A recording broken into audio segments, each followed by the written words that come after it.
Oscillating in air has a period of root 3 seconds.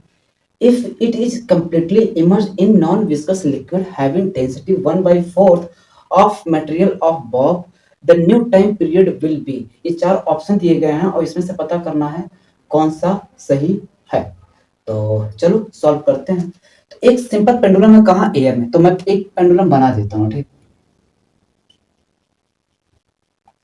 चलो अब मान लेता हूँ ये बॉब है, इसका मास मान लेता हूँ कितना m और लेंथ कितना मान लेता हूँ l। अब ये इन ग्रेविटी में है तो इसका ग्रेविटी मान लेता हूँ कितना g। तो अभी इसका टाइम पीरियड कितना है, √3। कितना, √3। बात समझ आ गई नहीं। अब इसी पेंडुलम को एक नॉन विस्कस लिक्विड में क्या करें, इमर्स कर देना। ठीक, अब मान लेता हूँ कि इसी टाइम पे मतलब पेंडुलम को हमने क्या कर दिया, एक लिक्विड में m मास को और लेंथ क्या l ही है, तो एक लिक्विड में हमने इमर्स कर दिया। ठीक, अब लिक्विड में रखेंगे तो अब क्या होगा, जी इफेक्टिव। अब जी क्या हो जाए, अब वही नहीं, एयर के लिए जी अलग है, जब लिक्विड में रख देंगे तो जी क्या हो जाए, अब वो जी ना होके क्या होगा, यहाँ पर जी इफेक्टिव क्या आ जाएगा, जी इफेक्टिव। तो जब जी इफेक्टिव निकालने के लिए क्या करोगे वो अभी हम बता रहे हैं। ठीक, तो चलो पहले हम इसके लिए निकाल लेते हैं क्या, तो time period t equal to 2 pi root of l by G in air.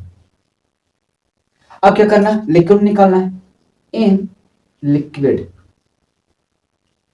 तब यहां पर क्या हो जाएगा, g effective equal to g bracket में 1 minus rho by sigma, rho by sigma. अब ध्यान देना, रो बाई सिग्मा होता है, ये फॉर्मूला याद होना चाहिए। ठीक, तो यहां पर क्या है, density 1 by 4 emerge non viscous of having इतना। ठीक, तो यहां पर ये ध्यान देना है, रो बाई सिग्मा की वैल्यू कितना है, 1 बाई 4। कितना है, 1 बाई 4 ऑफ मटेरियल पावर। ठीक, अब वैल्यू यहां रख दो तो जी 1 माइनस 1 बाई 4 तो कितना आ जाएगा, जी इफेक्टिव। ध्यान देना यहाँ पर बोला having density 1 by 4 of material of Bob. ये ध्यान देना, ये ऑब्जेक्ट का, ये लिक्विड का। ठीक, तो 1 बाई 4 हो गया, वैल्यू यहाँ रख देंगे तो कितना आ जाएगा, 1 2 3 कितना आ जाएगा, 3g बाई 4।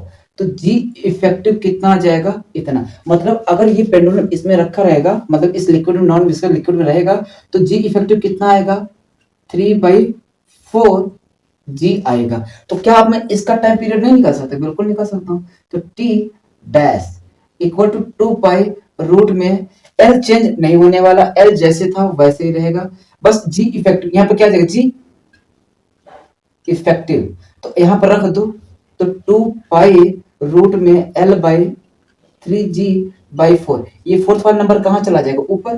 तो t डैश 2 पाई रूट में कितना हो जाएगा, 4 बाई 3 l बाई g हो जाएगा।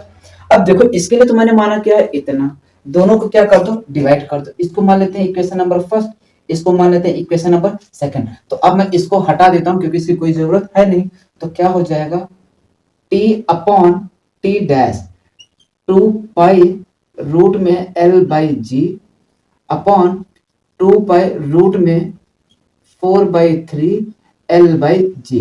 तो 2 पाई से 2 पाई, l से l, g से g, तो t अपॉन टी डैश, तो 1 अपॉन रूट में 4 बाई 3, ये वाला नंबर कहां चला जाएगा, ऊपर।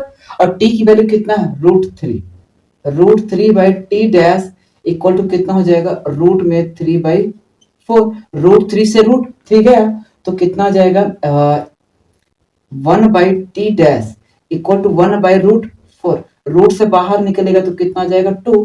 तो यहां से कितना आ गया, देखो आगे, 1 by T dash equal to 1 by 2। तो यहां से टी डैश कितना आ गया, 2 सेकेंड। कितना आ गया, 2 सेकेंड। तो आंसर हमारा क्या हो गया, 2 सेकेंड। बात समझ में आया। चलो ठीक, हो सकता है कुछ लड़कों को ये फार्मूला ना पता हो, लेकिन ये फार्मूला मैंने कहीं पर पढ़ा दिया हूं, तो देखोगे तो मिलेगा जरूर। ठीक, ये तब होता है जब कोई भी अगर मटेरियल को हम किसी भी लिक्विड में अगर डिजोल्व करते हैं या डिप कराते हैं तो उस टाइम पे ये होता है। ठीक, अब ये चीज पढ़ाया कहाँ हूं, जब ग्रेविटेशन पढ़ा रहा था, ग्रेविटेशन फोर्स, ग्रेविटेशनल फोर्स पढ़ा रहा था, तो वहां पर ये सब चीजें बता रखा हूँ कि जब ऊंचाई पे जाते हो तो हाइट पे एच हाइट पे जाते हो तो क्या होता है, डेप्थ में जाते हैं तो क्या होता है, लिक्विड में जाते हैं तो क्या होता है। हाँ, वो सब चीजें वहां पर बता रखा हूँ। ठीक, चलो, तो कोई ये नया चीज नहीं, ये पुरानी चीज है।